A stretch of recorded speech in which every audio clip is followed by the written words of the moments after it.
97.5 and 1240 KFH.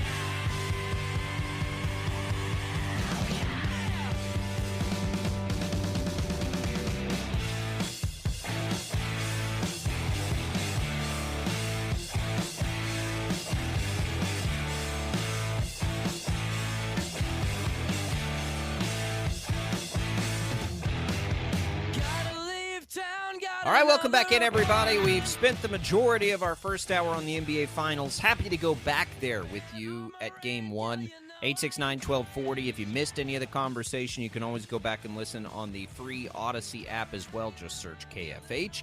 It's Jacob Albrecht. It's Paul Savage with you. I appreciate Paul being in as Tommy celebrates the new addition to his family. Congratulations to the Casters. Tommy will be back with you next week as well as Paul. I'm taking a little trip, so you'll have the two of them next week, so that'll be a lot of fun. Paul, let's switch gears a little bit as we go into hour number 2 here. The IHOP hotline is open, 869-1240. Jad will take your calls.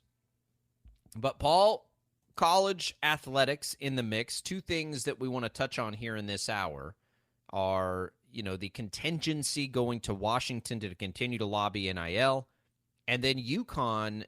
A lot of rumors starting to swirl that UConn may be an addition to the Big 12, which will be interesting. But we'll get into that a little later. Let's start with this lobbying effort. Nick Saban, other SEC, administrators, coaches, lobbyists headed to Washington to try and push for some federal regulation to the NIL. Now, I think there is a fine line and a slippery slope in all this that I'm having a bit of a tough time navigating. When yesterday or the day before, whichever day, we talked about things like Nick Saban talking about unionization and all that. To me, that's Nick Saban screaming salary cap. Let's get everybody spending at the same level because, we don't like not being, the big dogs here. I think that's all smoke.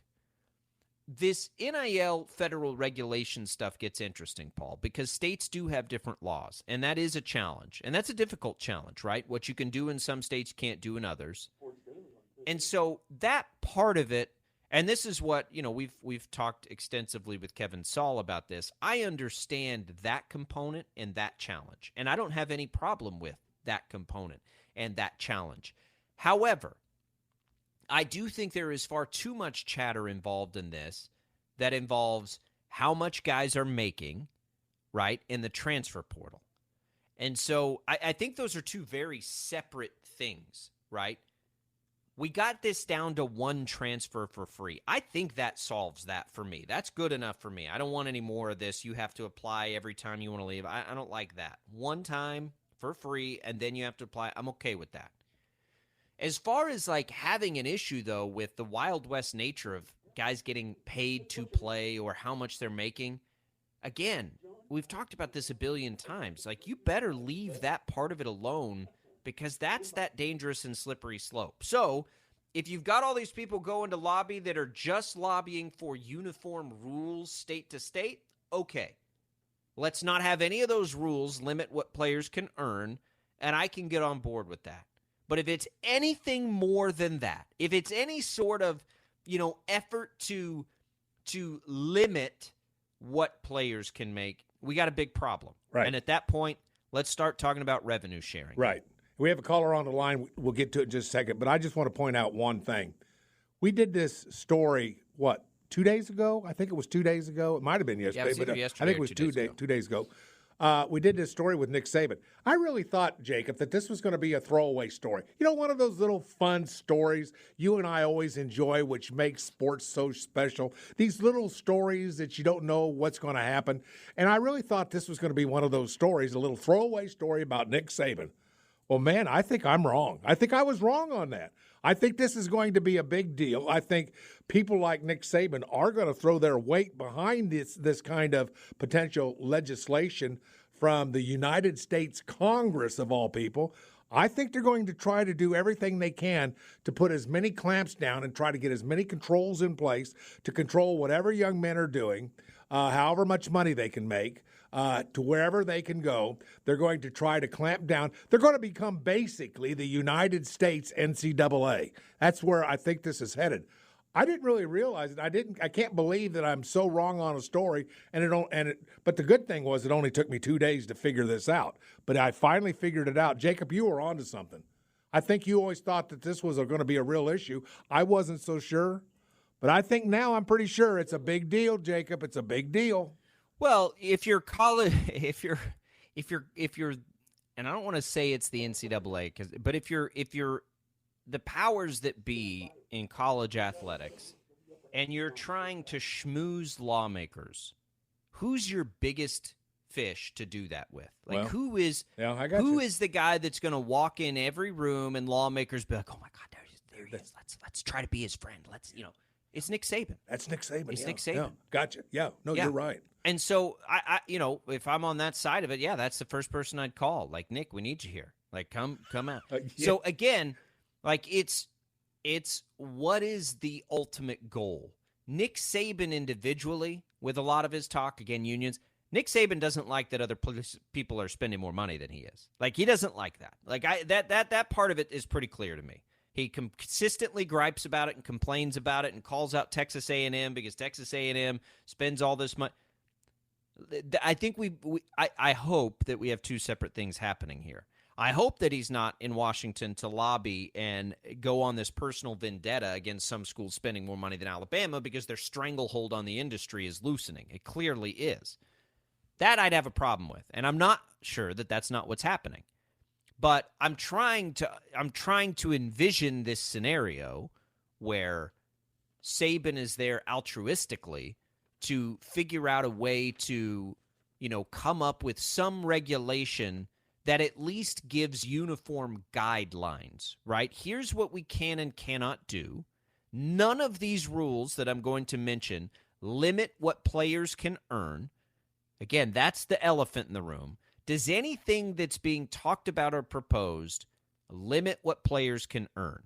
Because if that's the goal, then you can miss me with all of it, right? I don't care. I don't even want to start the conversation. If what you're about to say puts any limits on what players can earn, I don't want to hear it, because I think we're well beyond that. Those days, the good old days of this absolutely bonkers, borderline illegal business model that college athletics have run for a long, long time, miss me with all of that. So don't even bring it up if it has anything to do with limiting what players can earn. If it doesn't, though, and it's more of a let's get some guidelines in place to take care of the players, make sure there are no bad actors in this, make sure that there's no tampering, make sure that, I'm on board with that because I think it is necessary. But I think you've got a slippery slope there. And I just don't know that I buy Nick Saban and the SEC contingency being there if it in some way doesn't try to limit what players can earn. Yeah. And Paul, unless you're going to revenue share, you just don't have any business doing that. Right. So it's not about the children. It's not about them, is it? Right. Exactly. Well, that's pretty interesting. I think I'm agreeing with you now. I thought I didn't know there was anything to this. I thought it didn't have a chance. Jacob, that's really what I thought. I thought there's no chance that anything like this happens. But I'll tell you what, I think I could be wrong. Let's open up the IHOP hotline here. We'll jump around a little bit. John's been patiently waiting, wants to get back to the NBA conversation. John, welcome into Sports Daily. How are you? I'm doing great. Thank you, guys. Love the show. Love listening to the comments and everything. I just wanted to point out my take on the game last night. I don't think it was as much Butler costing them the game. I agreed it would have helped out a lot if he got to the free throw line.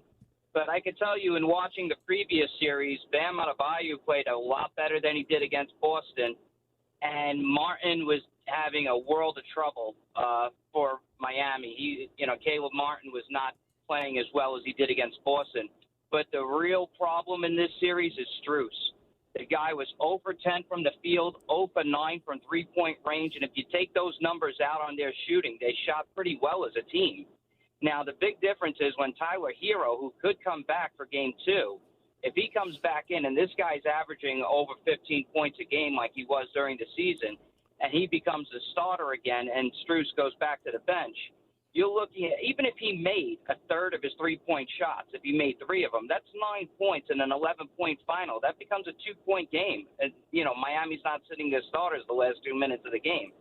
I just think it's a different series, and I think they played really well.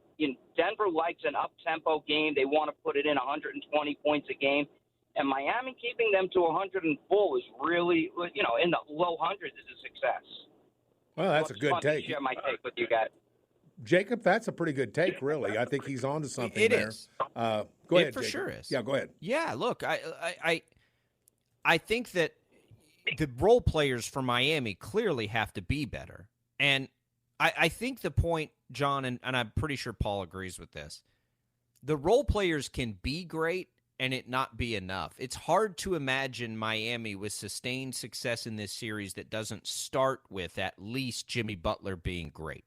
I think that's the point on Butler. Yeah, the role player, Miami, and look, Miami lost by 11 points, and you feel like they played really poorly.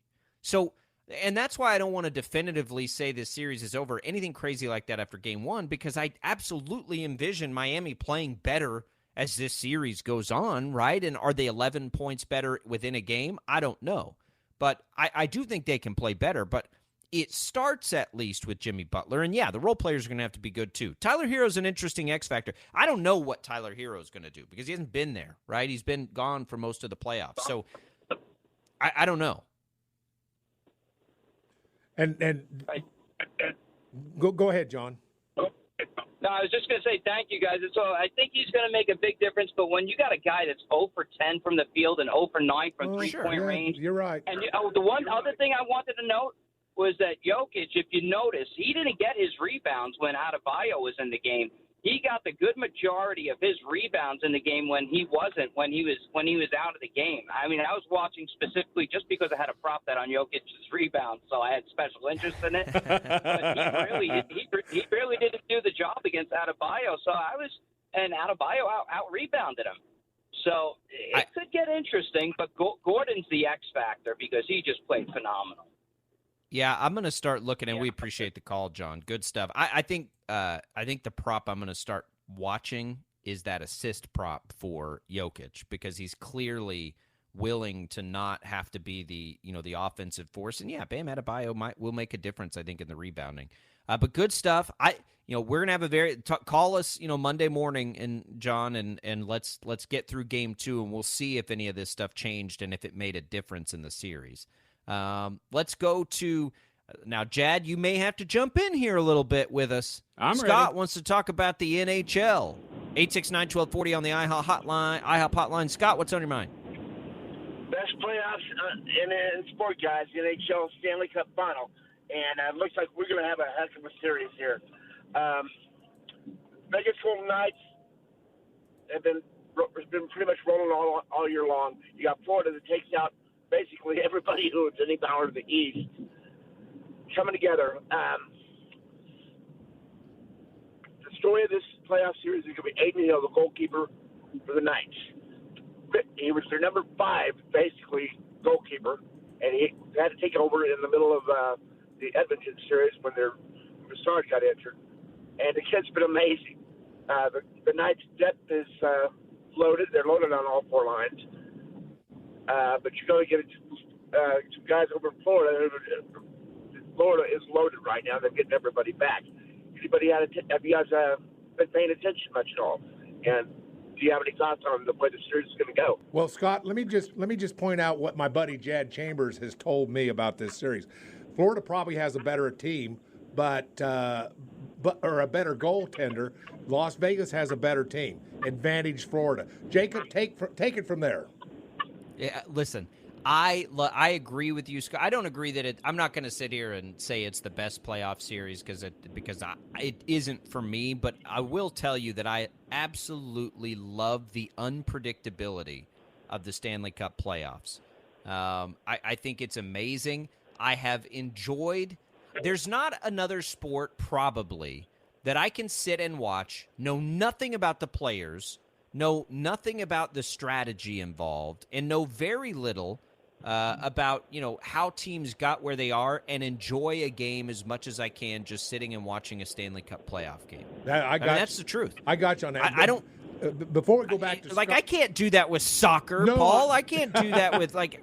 But I turn on hockey and I'm like, man, this is fantastic. Yeah. I don't know anything about anything that's going on right now, but it's amazing. Scott, before I throw it back to you, because I want another comment from you, and let me throw it over to Jad Chambers, because I'm going to tell you right now, Scott, Jad Chambers has really made me interested in this Cup Finals. I mean, it's interesting to me to a certain extent. I'm like Jacob.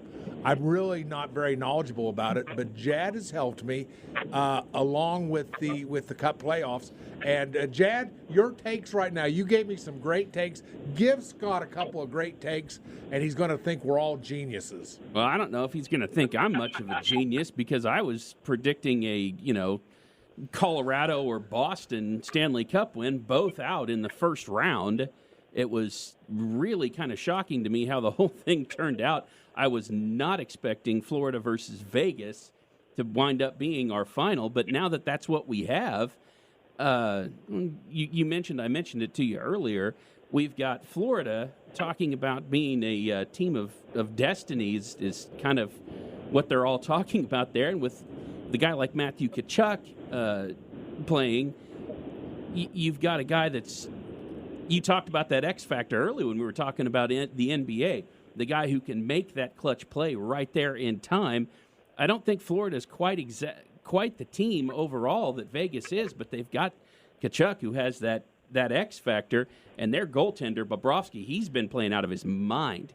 So you've got, I don't know, it's going to be really interesting. I wouldn't necessarily predict a 6 or 7 game series, but I don't think it's going to be quick. I don't think it's going to be over in 4. But then again, this particular Stanley Cup playoffs, I've been wrong about everything else. Scott? The depth of Vegas right now with their four lines, you got 16 guys who have scored goals so far in the playoffs. I think that's going to be the fact. And the one guy who hasn't really done much scoring is Jack Eichel. The guy they basically mortgaged the house on, and he's not putting in any goals in. He's getting assists and everything. If Eichel comes alive, this thing could be a blowout.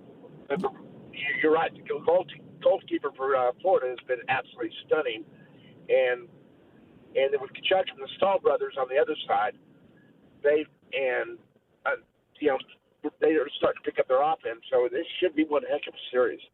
Yeah, there you go. Well, Scott, you've got to be absolutely blown away about how well Sports Daily breaks down hockey, aren't you? Oh, Thank you, Scott, for the call. You guys done talking Canadian? I don't speak Canadian. Yeah, I know. Very well. I so had no idea what Jad was talking check back about. In. That whole time. I'll check back know. in here. Oh my gosh, that's great. We do love the Stanley Cup playoffs. Obviously, we love the Wichita Thunder here locally. Oh, we do. Sure, we do. That's where Tommy's at. I just, it is. I'm like truthfully, like there isn't to me a better sport to walk in, know nothing about, and enjoy it as much as hockey. I mean, I think live hockey is as fun as anything, and I think even on TV when you're into the Stanley Cup now or Stanley Cup playoffs. I just try, like at night, I've loved that there's been a lot of West Coast flavor to it because like I come down where you see me now, if you're on our video stream on Facebook and YouTube, and I come down here, we start the day here and end the day here, start the day here, then do a little iced tea, Paul, go work TV for a while, then come back home and work a little more on the businesses. And man, I flip it on. I don't know anything about it. It's late at night and it's fantastic. I'm like, this is great. Like, I don't know anything about who these players are, but this is fantastic. The energy's always good. Like, that's what I love about hockey, and especially into the Stanley Cup playoffs. Right. Speed of the game is unbelievable. I don't think there is another game that the speed stays at the level that it is with such ease. And, it's a game that I don't know a lot about, to be real truthful. And I'm kind of like you in a way. There was a time when I really understood and knew a lot of early players. 90s. Yeah, yep. and I remember, gosh, I'm gonna make a confession.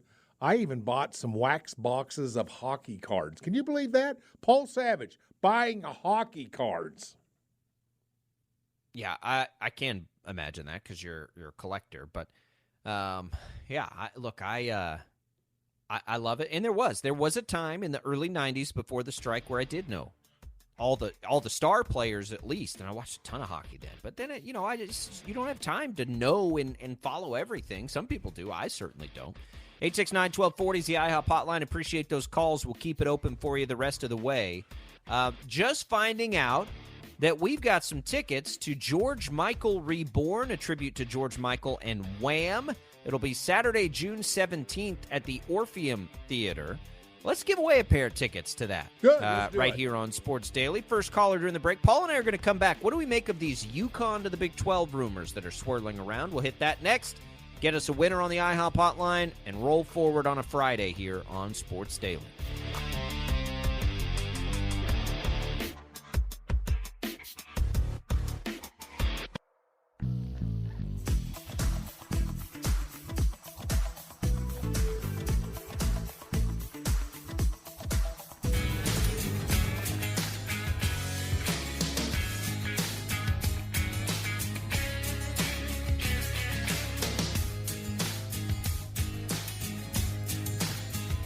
All right, welcome back, everybody. Paul, how's that coffee?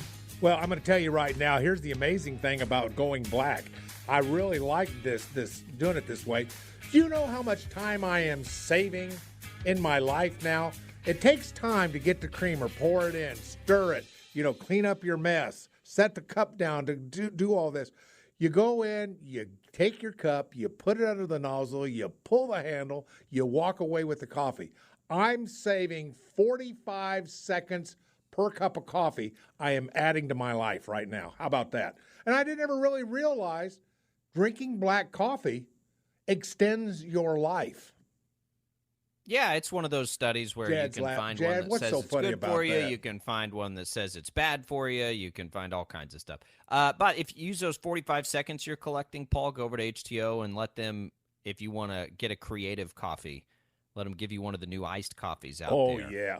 Rocco and I are going by this afternoon. Yeah, Joe Rocco. Try one. One of the new ices. People are loving it. We just rolled those out Monday or Tuesday, and people are enjoying the new offerings there. So they'll take care of your creative coffee needs. They also have black coffee, Paul, which is what I'm drinking right now and drink every morning, and it is amazing. Yeah, you're no bigger of a man than me, I can tell you that. And Jacob, I got to say this. I probably will also be there sometime this afternoon, so I'll be trying one of those myself. You know what we need to do, Jad? What? In celebration of your appearance, let's get you some free coffee to give away. Okay. Here on the show. I think we're out of coffee cards there at the studio, right? We've got some tea that we can give away, but we're out of coffee. We're going to get Jad some coffee cards and get those out to you guys so you can check out what we're talking about over at HTO. Jad, that's my wife and I's business. Yeah, you need to fill up your new bottle, your new HTO bottle that I shamed Jacob into giving you. There's no shame. I left it there for him. What are you talking about, You were going to give Paul? him a discount price. No, you were going to discount the price for him, weren't you? Got to eat, Paul. Family's got to eat. 869-1240 is the IHOP hotline. Okay, so let's talk about UConn, Paul, and preface this with these are like loose internet rumblings, but we know that UConn's been on the radar. And we know that the Big 12 wants to expand, and we know that West has been the direction, but it does also make sense to get some exposure back east to join now Central Florida and West Virginia. And UConn is a really interesting program. Our defending national basketball champion, we know that the Big 12 is trying to create basketball value here. UConn football has been no good for a long time. Do you think that UConn is a good candidate for expansion into the Big 12? So, as we understand it, the contract currently states that the Big 12 just did, with the additions of current Power 5 schools, that they can be added and not water down basically the value, that school could come into the league and get the same deal they're all getting. If it's not that, then you've got to get approval because that could conceivably water down the take for everybody else. UConn's not a Power 5 school right now. They're in the Big East. So, one, it's in ESPN's backyard. We know how much ESPN values UConn. I wonder if UConn's going to come on board, Paul, it's almost certainly going to have to be with the stipulation that ESPN would sign off on it coming in as a member at the same value of the current schools. Because if that doesn't happen, everybody's going to vote no, right? Why wouldn't you vote no? You don't want to water down your own value. But if you can get them in there, even with their not good football program, but their amazing basketball program, an amazing women's basketball program, an amazing other sports programs that they have, I think UConn's a no-brainer. But it all depends at that point on ESPN and if they'd take him as a full member or not. Well, here's the thing. We thought we've had this story for a year, maybe a little longer than a year, and we've talked about UConn. I mean, briefly, not a whole lot, but briefly, because I didn't think it was going to happen. But now there's a go back east, pick up some teams for Florida, for Central Florida, for West Virginia, pick up a couple, and I think there might be room for another one or two, probably to get them to somewhere around 6 would be my guess. Don't know, but UConn makes sense because of the success they've had in basketball. And who's to say once you become a member of the Big 12, there's a little cachet when it comes to starting getting football players, and I believe that the Big 12 would be great for UConn. But I'm sitting here thinking to myself, you know something, a year ago I wasn't too hot on UConn joining the Big 12. I'm not so sure right now with where things are going, with the presence that the Big 12 wants to have to the east side of the country, the presence the Big 12 wants to have in the West. It might be a no-brainer in that effort to get, well, to even more than 16 teams. I don't know if that's the case, but I kind of like the idea. I'm not opposed to it. I like 20. I like 20 teams. I like too. East and Me too. West. I do too. 10 and 10. Yep. I think I don't have a problem with it. I and agree. I think that's I don't know there is concern that you lose like the camaraderie and everything that you have in a league. I get that, and I think it's warranted, right? You can get too big. Sure. But I think in the current landscape, you kind of can't get too big because it's defense, like you're playing defense at that point and trying to sweeten these deals so that you don't get poached, right? You're trying to elevate your league to where the SEC and the Big Ten are currently. And I think that's what, Brett Yormark's trying to do. And I think the only way to do that is to do, some more expansion, some further expansion. Where's that sweet spot? I don't know. I don't think 20 is too big. I think it's very manageable because then you just split it, right? And then you kind of have two, for football anyway, you kind of have two little conferences, So I think that's okay. I think you can do 20. I think you can do 24, honestly. 2 12-team divisions that sort of play the same kind of schedule you've always played that just meet in the title game. I don't have a problem with that either. So I think there's room. I think that UConn would be, again, if you can get ESPN and the networks who are doing the deals to sign off on them as a member since they're not currently Power 5, which I think that you probably can. I think it's an interesting one. But if you can, then yeah, I like UConn in the Big 12. Well, Brigham Young was not a Power 5 when they joined. Well, but they did the deal after they joined. Right. The new additions came in, and then they did the deal. Now, all right. So now the deal is in place, and so now any further additions have to go through that process. Right. Whereas if they add Colorado, right, Colorado can just get grandfathered in, or Arizona State. They don't. You don't have to worry about it with them, but with UConn or with I don't know, Memphis, if they're ever a candidate, or South Florida, or whomever, you've got to get a sign-off then from the networks, basically, I think, to take them on as full members. I think that capability exists in the contract, but it's not guaranteed. So then what you would have, let's say you go to ESPN and say, hey, we want to add UConn. And ESPN's like, well, we're not going to give them $31 million a year or whatever. Then you got to vote on it. And if I'm any school in the Big 12, I would say, well, no, because that's going to water down the money currently in there. We're not going to do that. So, that's a stipulation that almost has to happen. UConn's interesting because they are in ESPN's backyard, right? Bristol, Connecticut's right there. UConn gets all kinds of run, and it makes sense. And UConn's got a national brand. Let's not kid ourselves. If we were just talking about basketball here, it'd be different. Yeah. And maybe we are just talking about basketball. Who knows? Maybe UConn football can stay as an independent. I don't know. No. It won't be an independent. It needs to go to the Big 12 because I think That's kind of like a sleeping giant in football, isn't it? I think it could be. I mean, come they've on. had some years. No, No, it's not either. No, but once you start playing a Big 12 schedule and once you join the Big 12, that's going to open a lot of eyes. It's going to give a lot of people the chance to see Big 12 football in basically the northeast part of the country where it's a huge population. Yes, go ahead. It is. Is Rutgers ever taken advantage of that situation? But it's in New Jersey. That's different. Sorry about that if you're from New Jersey. But no. Merrill Teller takes offense. Oh, yeah. But here, wait a second. Let me answer that question. Also, Rutgers is in the Big Ten. And the Big Ten, in that particular case with what we're looking at, is basically going to be those Rust Belt type states. It's going to be those states that run from, Pennsylvania over to Minnesota. It's kind of like it wouldn't quite fit in the Big Ten. But in the Big 12, come join the party. We're a diverse conference. We have teams all the way out to Utah, Paul, all the way what great down to football program has existed in the last, decade, 2 decades in the northeast part of the country? Well, Syracuse has had some pretty darn good football teams and has had some pretty darn good football players come out of Syracuse. That I do know for sure.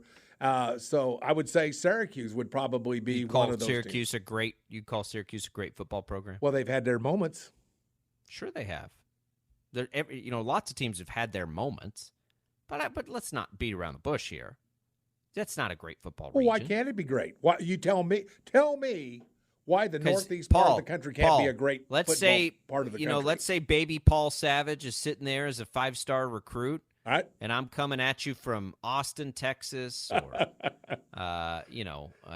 wherever, or Alabama, and I'm like Georgia, and I'm like, hey, in the wintertime, you can either play up there, or you can come down here where weather's still nice and play down here. Sure, Where's I got baby you. Paul Savage going to go play? Yeah, I got you. But even those teams aren't going to be able to take every really great baby Paul Savage. No, I'm not saying they can't be a better program. I'm not saying they can't be a better program. Of course they can, because they have nowhere to go. And by the way, I'm just saying. I was just going to say, my baby Savage is going to ask the question, how much NIL's in it for me? So there you go. That's right. Well, That's right. I'm not lying. Well, and that's I'm not lying. No, you're not. I'm not saying they can't get better. Of course they can. They can't get worse. But if you add UConn and you're the Big 12, you're not adding UConn because you think it's going to give you this national championship opportunity for your league. You're adding them because you get one of the best basketball programs in the country. You're adding them because you get into a fantastic television situation, and you hope that the football program can at least rise to the Big 12 standard, right? That's all you hope for. Can that program reach the level that the rest of the league sort of rotates through? I mean, there are no more bad football programs in the Big 12. That's one thing about, the additions that have been made in the league as it currently stands. Paul, who's the worst football program in the Big 12? Because I don't have an answer. Right now? Boy, that would be tough. I would, I guess Texas Tech. No, I don't even know. I don't know that Texas Tech is. No, probably not. Because they rotate through just fine. I mean, Tech's probably in the conversation, but they're not bad. And it rotates. I'm not saying it like who do we think is going to be the worst next year? That's not what I mean. I just mean in general terms. Are there any Kansas bad football programs? Yeah, Kansas would be it, but Kansas is on the way up too. They're rising. They've got some stock. They've got some skin in the game now. The floor is pretty high in the Big 12. That's Can right. UConn, if they joined, reach that floor is all that really matters. And in the Big 12, now, especially without Texas and Oklahoma, we're going to see rotation at the top of the league. Right. I don't think any team is going to just sit at the top for a long time like Oklahoma has. And that's not going to happen. We'll have some rotation. I mean, Kansas State certainly thinks they have an opportunity to do that, and maybe they do. But it'll be fine. I think UConn makes a lot of sense. I think UConn makes sense for the league. If you can get ESPN on board with it, I think it would be a fine and fantastic addition. And then you get Colorado. And what does that leave us with? How many are we going into with next year? We had 10, and we added 4, so 14.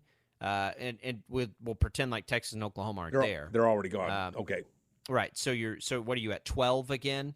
So that gives you, UConn and Colorado and Arizona State, and then you got to look and wonder what's going to happen with the ACC, because I think ultimately once the Big 12 gets to about 24, they're probably going to sit there even regardless of what happens with the ACC. I don't know, but yes, if UConn can come, if they have the capability and ESPN would sign off on it, I would add UConn tomorrow. Well, I'm on board with that addition. Your point that you made earlier in this conversation, I think, is the best conversation point of all, and that is you're basically a stone throws away. I mean, you're probably a 15, 20-minute drive from the studios of ESPN.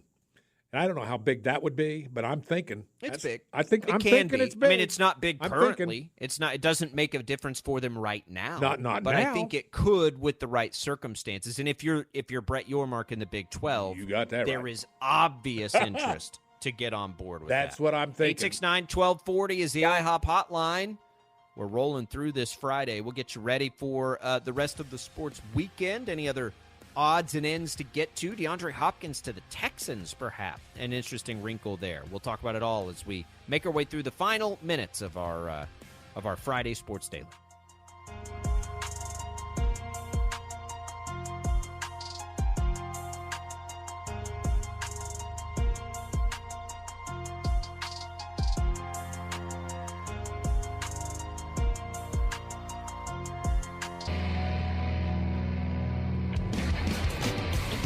Welcome back, everybody. Sports Daily.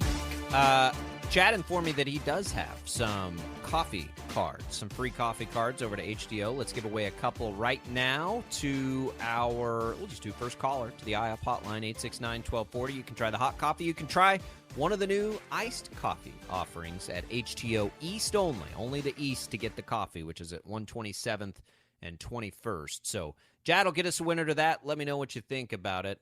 Always room for suggestions and thoughts on the business. Paul, DeAndre Hopkins. We talked yesterday about all the teams. I don't remember if we mentioned Houston. I think we did. Did as a we? potential reunion spot. No, I don't It remember. just didn't make a lot of sense from the perspective of they're not going to be a contender, and they have an unknown at quarterback now in C.J. Stroud. But Hopkins has family there and apparently would have some interest in going back. I think if the Texans are in a situation where they can afford a shorter contract, giving C.J. Stroud a weapon like Hopkins makes sense, obviously. Same reason Bryce Young would make some sense if he were to go to Carolina. Like, putting an experienced and sometimes bail them out type of receiver like DeAndre Hopkins, who absolutely can go get it as good as anybody in the league as far as bailing out a young quarterback, yeah, I could be on board with that. I mean, I think that makes some sense. And if DeAndre Hopkins has an emotional reason to have any desire to be there, I think it's worth exploring. The other team that has sort of come up, and we thought this team might be interested, is the Patriots. And that from a competitive standpoint, does make some sense. Well, it does, but we're almost at the point now where I'm going to quit paying attention until he signs. You know when the news will happen? Yeah, he's got to go be a free agent. I know. But I mean, we've it's had gonna him take linked. time. We've had him linked with a half a dozen teams in this process, and one by one, they're falling out. They're not going to be that place. But I'm trying to remember, when was the last time we talked about a player who was destined to end up in so many places and never ends up in any of them? So I don't know. I'm kind of thinking that maybe you and I we just kind of sit back and. All right, for sure. We'll make. He's got to take his free agency tour. He's got to figure it out. He's got to be able to do that. I think you're right. And we just sort of see it. That's right. That's okay. That's all right. And it'll probably be. I won't be so shocked or surprised if it's a team we haven't even mentioned yet. Yeah, would you be surprised? I wouldn't be surprised. So we'll see what happens. And I think I'm buying even more what you were talking about yesterday. His desire to make the money, not the legacy, is going to end up being one of the deciding factors in this. I think it's, and boy, I'm naive when I was naive to think that, he's going to look at where can he go win. I think I was naive. It's whenever somebody says it's not about the money, it's always about the money. Money. So, I'm naive in that, but we'll just go from there. But this story will be a story once he decides. And I think this story, this thing's got legs. This thing does have legs. I think it's going to be a while. It'll be a fascinating one to watch. He's never been a free agent, and the reason I think that it's okay that it's about the money is because he's old, right? Like, it's not like he's going to make what he can. I mean, you can't blame I don't him, know can that, you? Can't blame him. No, never. I mean, I'm fine with it either way. If guys want to do it one way or the other, go for it. 869-1240 is the number to call as we wrap it up here pretty much on this Friday, Paul. We got Game 2 coming Sunday in the NBA Finals. We get the long break here. The early line is 8.5 to 9 points, which is where Game 1's line is. Let's just, as we look at it, again, I'm still not comfortable with that number. I don't like that number at all. I think I probably would take the points again. I would have lost. I didn't actually make that bet last night because I'm not confident in my NBA betting skills. But, the Nuggets were in control, and it still got down to 11 points in the end, and I have to imagine the Heat will play better in Game 2. Is that enough to get a win? I'll say no. But I think they can finish within the number on Sunday. Yeah, I'm not as convinced as you. I might be after Game 2, but I think no doubt that Denver wins Game 2, and you go back to the Heat. And then you go play at sea level. Then you go back to a home arena, and then we'll see what happens if this team pops to life. Will this team pop to life on Sunday night? Well, maybe. It sure should. I mean, you've had some time to adjust to the altitude in Denver. We'll see what happens. But this series is going to be won or lost, I think, in Game 3 and 4 when this thing goes back to Miami. That's where, because let's face it, I don't think at this point you or I or even Jad Chambers will be shocked if Denver wins Game 2. Let's put it on the line this way. All right. Let's put it on the line this way. All right, please. If Miami loses Game 2, do they have any chance to win the series? I do, because if they lose Game 3, then I'll say no. But if they lose Game 2, I'm still in the camp. Send it back to Miami, and let's see if it can go back to Denver 2-2. Then I think at that point anything could happen. But no, I think one more cut of audio. Jad, I think we have time to get this in, and this is interesting. Let's see if we can get that Barkley audio in here to give us some perspective on Miami's role in this. You talk about underappreciated superstars. You talk about underappreciated teams, this Denver Nuggets.